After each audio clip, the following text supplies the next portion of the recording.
B, I think. Well, hello, welcome to the current edition of Top Dice, and I've got Alan with me and guest George. Hi, George, Three Sales Studio. Welcome aboard. Thanks, guys. Pleasure to be here. Just good to Good to have see you. you. We'll start off with the round robin. In fact, I'm going to go to George first. Any gaming sort of news stories or anything like that from this week? Anything you've been up to? I've been busy with our Kickstarter, obviously, but I've been keeping my eye on a number of things. I've been really looking forward to Blade 68. That's come out. That's on Kickstarter now. But Yeah. I found out you can't get a physical copy at you have to get print on demand if you're outside of the US, and that put the kibosh on my excitement for that a little bit because I'd rather not have a print on demand. But we'll find it when it comes to a retailer. But Blade 68 looks right up my street. I'll see what I can. I'll see what I can do for you, sir. Yeah, you go. That's fine. It's good to know people, right? Again, it's one that sort of got me going, ooh, and I was exactly the same as yourself on that. Yeah. But I suppose costs come into play, and that's why. Apparently, I was talking to some friends who were big Blades in the Dark fans, and they said it's basically standard practice for Evil Hat. They just don't do fulfillment outside of the US. Okay. So I've learned something new. Yeah, well, no, we know how much they love us then over here in the UK. Exactly. But there we go. In fact, we'll do an Evil Hat special, I think. Alan, how's your week booked up? I've got a pretty evil hat, actually. Or at least an embarrassing one. Has my week booked up? Yes, it really has. Apologies for last week, but no, this week's going well. It's my daughter's birthday tomorrow, so I'm not playing games this week. But these sacrifices we have to make. Yeah. But things are going well. Some good conversations in the offing for new stuff and things like that. So yeah, all good so far. Brilliant. Well, we better start off with a shout out to as well to the Dudley Bug Ball. Get my teeth in properly. Yeah. So that's this weekend, I believe, isn't it, Alan? That is this weekend. Yeah, it's run by Steve and Sue Turner, Britannia Games. So GMS is kind of involved in the background, but it's not a GMS event. It's very much a Britannia Games event that Steve and Sue run, and they raise money for charity. They typically will get somewhere between 100 and 150 people. It's mostly role playing, but they've got a new venue now in Dudley. So, and it's a banqueting hall place where hopefully they will have sorted out the food, because the previous venue that they had, the food was atrocious. But it's a really, really nice event. I think what I like is just that it's friendly. People are there to play games. I've used it as a play testing and promotion thing for my own stuff in the past. And it's just a really, really good event. Very inclusive, very friendly. Well, what I'm going to suggest is, right, next year, let's you and I, and George, if he's available, let's make a point of actually sort of going down and getting a game on there. That's I couldn't this year, unfortunately, due to work, but things are changing on that front for me. So happy days. Yeah. And as long as I was snookered this year. Day. Well, originally it was supposed to be Valentine's. It was supposed to be the Valentine's weekend. So my wife said that if I choose to go, then there's a reasonable chance that I was going to lose bits of my anatomy that I'm quite fond of. So, and then they moved it to this weekend, and it's my daughter's birthday. So yeah. But unfortunately, next year, it's too late for me to actually sort of do anything about it. But yeah, Steve, if you're watching, first weekend of Feb would be good, mate. Thanks. Yeah. I'm going to do another shout out very quickly as well to I had two lovely people on last week, Pete and Eunice, and they're running the Vampire Games Day #2 out of the a big library in Derby again this weekend. So I'll put the link in the description to this particular video. If you're available, then go and attend, because it's great to keep local venues going. However, it's not all about us today, Alan and not at all, and George. It's all about just George. It's his show. Yeah. And do you know what? I've been looking forward to this. Right, George, Three Sales Studio. Tell us what's on the horizon. What have you been doing? Well, we are currently crowdfunding Gallows Corner, which is a Peasants Revolt RPG. It's going really well. We're really, really happy with it. We're 2 weeks in. We actually finish at the time of recording this. We finish in 2 weeks and 27 minutes. So yeah, it's been going really, really well. We're in the high 50s, mid 50,000s in terms of money raised at the moment, which is mind blowing. And this is our second project. So our first game, Mappa Mundi, which was an exploration and ecology RPG, we crowdfunded that this time last year, and then delivered it about 11 weeks later because we only go to Kickstarter with basically finished projects. So with Gallows Corner has been going really well. We're really happy with it. The Kickstarter is going great. It's just my whole mind has been on Kickstarter for the last 6 months. And you spend so long thinking about it and preparing for it, and then it happens and it's all kind of a blur when it's happening. So right. Well, I'm just looking at your breakdown of backers actually, Jordan. You've got a really good spread, haven't you, where they're coming from? Yeah, it feels like it. Yeah, it feels really good. I'm really happy with how. Yeah, it's been. We expected fewer American backers this time around, given that it's like it's set in England, and we've had we've had a really nice breakdown, like regional breakdown, which has been really, really nice. The Americans are still our kind of number one backer source as expected, but yeah, it's been really nice. Well. Tell us a little bit about the game then, George. What's Gallows Corner about?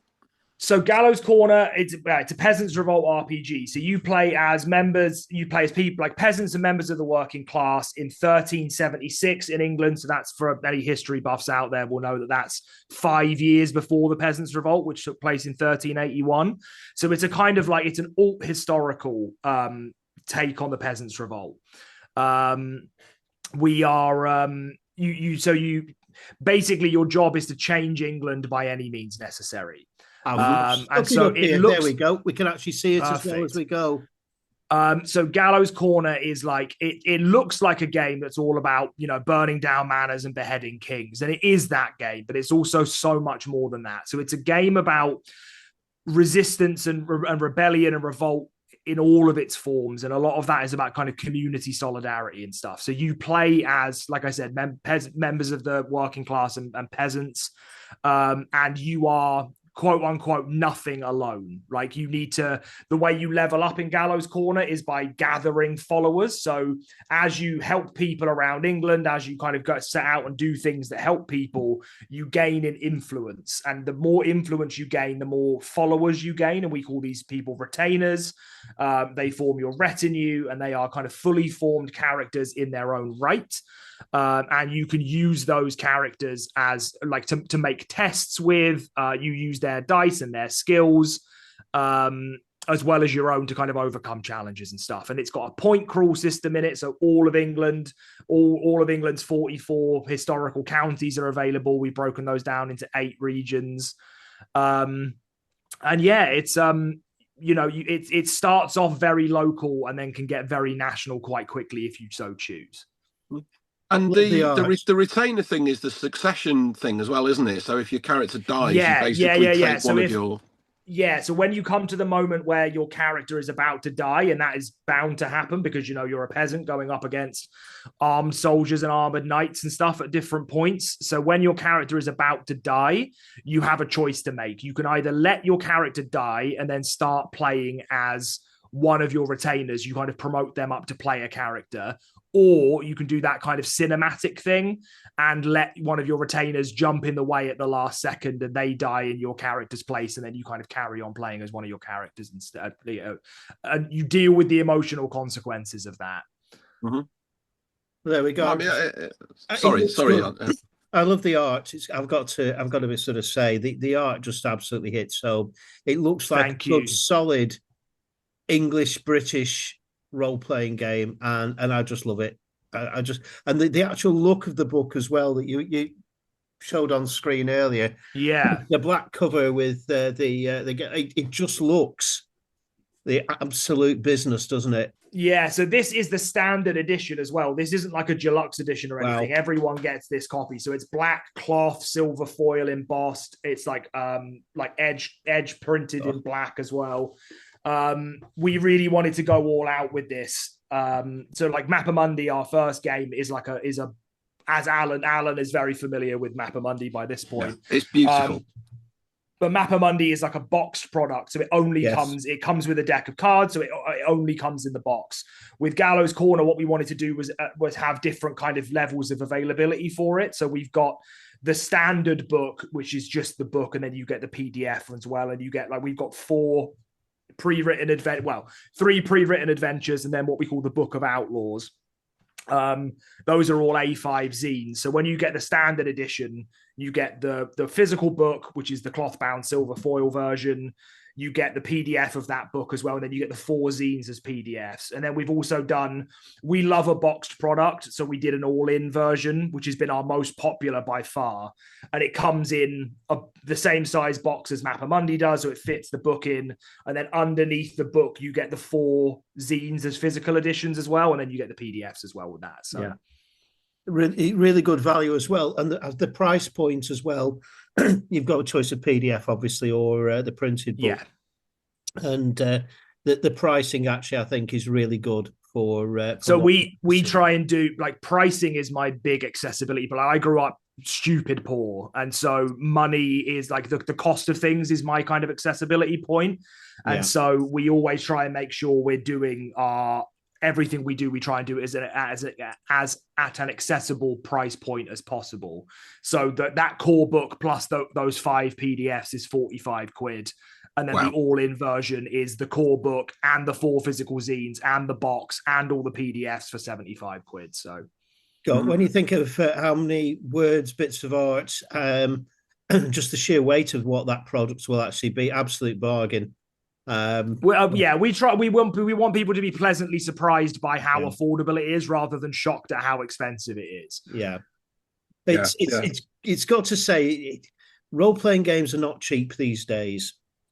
That's the bottom line with it. But something like this, you've got months, years of play in that one book and the associated adventures, etc. So I know full well that's a good return for your book. Yeah, I mean, we are we have been advised by a number of our friends and colleagues across the industry that we underprice our stuff, and I'm definitely guilty of underpricing. I mean, Mappa Mundi, I've got my box copy here, but that's a solid, it's gorgeous 1.7 kilo book and box of cards. There's 70 card tarot sized cards in there. And we were doing that for 50 quid on Kickstarter, which was I now know was definitely underpricing it. But it was our first project. And I was like, okay, we're going in. We want to make sure we're kind of accessible and available. But the reality of the industry is I think, almost everyone is selling their books cheaper than we really should be. Because, it's the cost of living crisis has been going on for so long now. Things are expensive. And they're luxury products in the kind of sociological sense of things. I think they're vital products because how you spend your leisure time is vital. But they are luxuries. They're not going to keep you warm at night unless you start burning your books, which I wouldn't recommend. But if you can't eat them, they're lower down people's priority lists. And we're trying to do what we can to make that accessible. And we also do our social impact stretch goals as well. We don't do traditional stretch goals. So with us, for every backer we get or every threshold of our stretch goals that we reach, we donate to a charitable cause. So with Mappa Mundi, we donated £2,500 to an elephant sanctuary in Chiang Mai in Thailand. With Gallows Corner, we're currently at the level where we're going to be donating £2,500 to food banks here in the north. Brilliant! Wow, that's awesome. Yeah, that's it. It's just our way of of kind of giving back as much as we can. Yeah. Sadly, unfortunately, it is much needed. I'm not going to get political, but it is the case, and I link in with the food banks here on the Wirral on quite a regular basis. So I'm fully aware of what the situation is, how desperate it can actually get. So that's a good reason to actually back it. I was actually going to touch on pricing and things in a short while, because we've got some new stuff coming along, and I was looking at one of these books and thinking that's expensive for that book, but then when you actually break it down, and you look at I think with role-playing games in particular, and video games to a certain extent, you pay good money for them, but when you actually break it down to the kind of cost per hour of entertainment, that's always the way that I look at it, right? It's not that bad, is it? When you think it costs you 15 quid to go to the cinema, and in 2.5 hours you're done. Yeah. If you spend 45 quid on a role-playing game book and you get months or years of use out of that, it all of a sudden it doesn't. It's not. And too there's bad. different ways, even like with a video game, you're either playing it or you're not, right? But with a TTRPG, there's lots of different uses you get out of it as well. Yeah, like I read far more Yeah. TTRPGs than I play. Yeah. And so I'm enjoying them in that respect as well. But like when you think about like what goes into, like, I mean, like Gallows Corner's probably got 150 more than individual illustration. Actually, no, I know it's more than that. It's probably closer to 200 individual illustrations, some of which are full spreads. Mappa Mundi had at least 150 in, if not more. Like that's our artist Joel, who's one of our co-owners, and like that's like a year's worth of work. This is it. Going into putting that together, not then to mention like me and Jeremy writing, like creating and writing and editing and doing the layout and then running the Kickstarter and then doing all like the publisher side of things that we have to do as well. Yeah. Like it's a huge amount of work that goes into it. And like I understand that people are always resistant to prices going up, and that's not a bad thing, but it's there, there's a huge amount of labor goes into these books. I'm going to ask you a question then, because you've done Mappa Mundi, which is your own creation, and you've now got Gallows Corner, which is an alt history. Where do you think, or which of those games would you say has taken the most research and things like that? Oh, Gallows Corner, 100% Gallows Corner. Because it's real, it's real England, right? Like it's it's every county in England has its own page in the book with its own story hook. It's all historically grounded. Now you absolutely don't need to be a historian to play this game. Like one of the ways what I say to people is if you know what a peasant is and you know what a revolt is, you've got enough historical and geographical information to play this game, right? If you do know England really well, great. It'll add some extra immersion to your sessions, but generally for everyone else, you just need to know the name of the place, which is what we give in the book. Right? But a huge amount of research has gone into this. It obviously did for Mappa Mundi as well. We were lucky. We made a point with Mappa Mundi of working with a team of cultural consultants because it's fantastical, but it was based on the real world, so it was important that because we were referencing fantastical versions of real life places and cultures that we worked with. So we did a lot of research, me and Jeremy, as we were writing those 10 regions. We did a huge amount of research on that side of things, but ultimately it's a fantastical thing. So you don't, the accuracy, it's about accuracy being sensitive rather than factual, if that makes sense. The Gallows Corner, that they're required much more of that. Now, I was quite lucky in that this is kind of this period is a special interest of mine anyway, so I knew quite a lot about it. But I brought in other writers from different counties who could write up versions, because it makes it feel more real when people are writing about the places that they grew up and the places that they know best. So I probably wrote just over half of the counties, and then we had other people coming in and chipping in and writing some of the other ones as well. Yeah, brilliant. Brilliant. I can't wait to see it. Yeah, it won't be long. It won't be long. We'll have it. So we will do exactly what we did with Mappa Mundi. So we will go to print the day after the Kickstarter finishes, and we will have copies delivered to our UK and Ireland backers by UK Games Expo. We'll have it on sale at UK Games Expo, and we'll have copies on the boats to the US and to everywhere else. Like at that point, I think our turnaround for Mappa Mundi was about 11 weeks. Yeah, it was to amazing. Get it printed, freighted, and shipped. So that's the plan again this time. Excellent. It's Yeah. certainly a labor of love. The other thing, of course, to think about with role playing games, and this is something that the Wizards of the Coast touched on, is the sale value of the product. So, like the player's handbook, they can expect to turn over many multiple copies, but again, and it's the same for smaller houses as well. And with the books that I've actually had published, it's quite limiting if it's a games master, dungeon master sort of led product, because the rest around the table probably won't actually end up buying it. So it's one. Yeah, that's it, right? Yeah, and that's definitely something that factors into the economics, and like it doesn't surprise me that that's why Wizards do what they do, because you can sell a copy to every player around the table, or at least more than one. Now, we as you know, it's a point of principle for us that you get everything you need in one book. Like you get everything you need, that you don't have to buy 3 different books to get going. And so we are selling, I think like all of us, we are selling to the people who are running our games. Yeah. And then the hope is that someone around the table is in more than one group, and they're like, oh, actually, I could run this for my group as well, and they might want to buy a copy as well. But it's also why we try to make the nicest books we can, because they're also nice to have. They are art objects in and of themselves, right? Yeah, absolutely. So they're nice to have. They're nice to read, and they're nice to hold, and they're nice to look at, and they're nice. Even if you're not playing with it, I want you to be able to get something out of owning it. Yeah, definitely. Yeah. Well, it looks very, very good, and I'm very impressed all around with the product. So I'm going to get someone from the game table or myself to actually back it, and then I'll get to thank you as well. So so there we go. I promise you it's fun as well. It doesn't just look good, it's also really fun to play. Well, I did a bit of a reading before we actually sort of came on here. When I heard, in fact, it was about a week ago when Alan, it'll be 2 weeks now when Alan mentioned it, and I had a look, and it was like straight away, oh yeah, that's I love my history, and the archaeology's big for me as well, and it just all feeds into it. So perfect. That's absolutely spot on.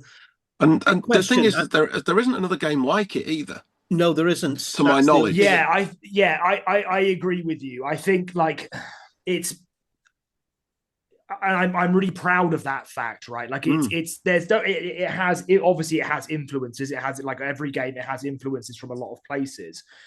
But it's the combination of those influences plus the fact that it's a historical setting without any fantastical elements. Yeah. But the one that isn't like, it's at the same time, it's not like a historically simulationist. It's not like, I don't know, it's not like the GURP stats for Napoleon, right? Like it's not trying to be a historical simulation. It's trying to be, it's trying to explore its theme and setting. But its combination of elements, I'm really, really proud of. I think I never say something is unique because I don't know every game out there, but it does feel like it's in kind of its own space at the moment. Yeah. Okay. So what's next for 3 Sales?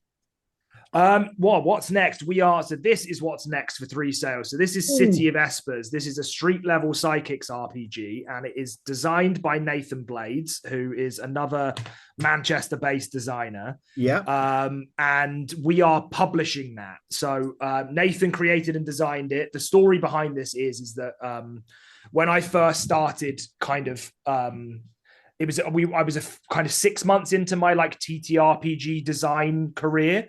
And I started making friends with people here in Manchester through the Tabletop Industry Network. And I went to my first meetup and met loads of people, and I met Nathan. And a few weeks later, I play tested an early version of City of Espers. Now, bear in mind, this was like February 2024. So we hadn't even publicly announced Mappa Mundi yet. Like the people that I'd met knew about it. Nathan knew about it, but we hadn't even publicly announced it yet. We were a year away from our first Kickstarter. And I play tested City of Espers, and at the end of the session, I completely fell in love with it. It's one of the most amazing games I've ever played. And at the end of the session, I said to Nathan, I was like, what's your plan for this? Like, are you going to self-publish it? Are you going to take it to publishers? And Nathan was like, no, I don't want to self-publish. I'm going to start shopping it around to publishers. And I was like, okay, great. exactly what you should do. If none of them want it, I want to publish it. And I was like, who the fuck is who is this kid here, right? Like, this new kid on the block, like, hasn't even announced their first game yet. But I was like, we want to publish it, or I want to publish it. So Nathan took it to a load of different places. It got pretty far with a couple of them, but they ended up not pulling the trigger. And then in January of last year, January 2025, so we were about 2 weeks away from launching Mappa Mundi's Kickstarter. Nathan came to me and was like, do you still want to publish City of Espers? And I was like, absolutely 100%. Send me the current draft so I can have a look at it. And I was like, right, I want more of this. I want less of this. Take it away. Come back to me in March. I'll know if we can do it by that point. Nathan took it away, brought it back to me on my birthday of all days. We play tested it with a couple of different friends, like a couple of groups that we trust. Just to see the flow of it, and then we signed it. We signed the contracts in May of last year, and then I've been working on the artwork and the layout and Jeremy and I. So Jeremy's one of our co-owners at Three Sales. He's been helping on the development side of things, but we've been getting all this amazing comic style artwork done. Yeah. And we're going to be crowdfunding that in September. We'll get you back. That's it. We'll get you back on then. That's it. I'll be more than happy to come back. So we're crowdfunding that in September. And then next February, so a year from now, we're going to be crowdfunding our next internally designed game. I've been working really hard on that for the last we came up with the idea about a year ago. And then I've been kind of concepting it for a good while. And then I've been working really hard on getting the actual rules written out, ready for play testing next month. And then we'll be announcing that in kind of May, June, and crowdfunding it next February. And then the September after that, we're looking for our first Mappa Mundi expansion potentially. Fantastic. So we've got big plans, long running plans. Well, we've had an exclusive there, and we don't know what it is, but we know it's coming. If he told us he'd have to kill us, and I'm closer to him than you are, Aid. So it really doesn't take me very long to I'd get be to running, but well, when the time comes, we'll hear. That's the absolutely So we're hoping that we're going to announce this new internally produced game. Probably at or around UK Games Expo, I think. You know what? It's great. It's great to see a British publisher with a roadmap and loads of things on the horizon, and more power to you and your partners. You know me, Alan. I've got big dreams, and I've got the energy and the ADHD to push through on them. So. Yes, ADHD and page layouts are not good bedfellows, are they? But it's working here anyway. That's what we've got to look at. Right. Yeah. Well, thank you very much for joining us, George. Absolute pleasure, guys. Thanks for having me. Anything further from yourself, Alan? I've got a couple of things, just stuff that new to the market kind of things, and one of them we're quite proud of actually is Snowy's maps. So we were at Dragon Meet in November, and a young lady, very impressive young lady called Lois, came to our stand and said, "I've got these maps and I'm looking for a distributor." So we had a chat, we took a look, and do you know what? I'm blown away. So Lois produces these encounter maps coming in the sort of Wroe bound flip open books. Yeah. Not dissimilar to the Loke things, but her art style is totally different. And I was one of those where I just thought, do you know what? I've got to have that. We've got to have that. And so we've literally just launched them on our website and into distribution this week, and I'm really, really pleased for her. Lois, Snowy's Maps is a little independent producer. They do stuff for D&D and Pathfinder. They've got a Patreon page, but they've got a huge book in the offing of encounters and things like that. Right. So can't wait to see that. Alan, on that one, can you stick something up on the UK Tabletop Role-Playing page, please? The Facebook page. I will do that in a short while. It's a small indie, let's do it, because that's Yeah. what we're actually sort of here for. Mhm. Doesn't matter whether it's GMS or whatever. It's let's get it out there. If it helps someone and helps get them some airplay, let's do it. And if she wants to come on and talk to us at some time, that's I can absolutely ask. fine. I, as well. I will ask the question. Yeah. But Definitely. get her advertised. That's the important thing. George, what I'm going to do is I'm going to be tomorrow that this video will actually sort of come out. I will stick on it the various links I can actually find for 3 sales. I'll put a link through to the Kickstarter. And if there's anything further you want me to sort of put in there, if you get it sent to me over chat, and I'll make sure it sort of goes in on the description. But thank you very much. Thank you so much. Yeah, and well been done a pleasure. with it, mate. It's Well going worth so the well. wait. So pleased to see it doing that. And thanks, Alan. And thanks, Alan, as well, for setting this one up. That's absolutely fantastic. Right. Well, time is pressing or fleeting, depending on your point of view. Well, actually, we're recording this on Shrove Tuesday, and I've cooked a big stack of pancakes, and then had to come and then had to come and record this. So I'm just hoping that my wife and my daughter have left me with some of the pancakes that I've cooked. I've not eaten yet, you know. so well, no, exactly. I'm a fat bloke that can smell pancakes, and I've not had one yet. Your restraint is impressive. Well, there we go. Well, let's cut an end to it. Thank you very much. Yeah, thanks, George. And thanks, guys. I appreciate it. It's goodbye from them, and it's definitely going to be this time a goodbye from me. Thank you very much. Happy gaming, everybody. Top dice. Oh, went.